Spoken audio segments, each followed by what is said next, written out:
Այդ արդեն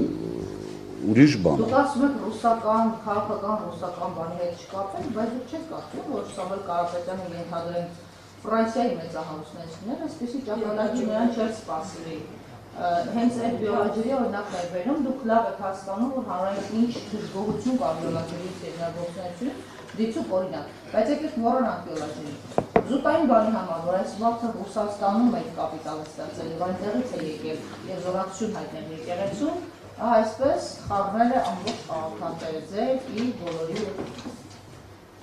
նորից էլի գալիս են քաղաքականություն թույլ տվեք։ Չի էս ամեն ինչը, մենք իրոք քաղաքական պատճառով չենք ձեզ մոտ։ Սուրճ ջան, քաղաքական է, բայց ես քաղաքական չեմ, հեծը քաղաքական չի, որպես կարիք։ Ոչ քաղաքական կուրսեցին է եղել ժամանակին, դուք չեք որ պատկերացնել, որ նա կլուբերից կհասնի ազգային ժողովի։ Բավականին լավ ինֆորմացված եք։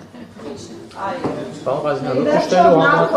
սակագինը մի քանի անգամ նա փորձել է այդ ձեր երբեմնի հարաբերությունը օգտագործելով այս ընթացքում ձեզ զանգել, փորձել միջնորդել, ինչ-որ բաներ առաջարկել, փորձ արվել է թե ոչ։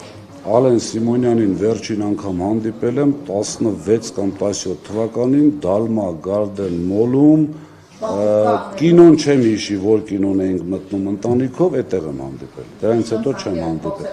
ոչ մի զանգ, ոչ մի կապ երբևէ չեմ ունեցել, ընդհուպ միջնորդավորված հարաբերություն չեմ ունեցել,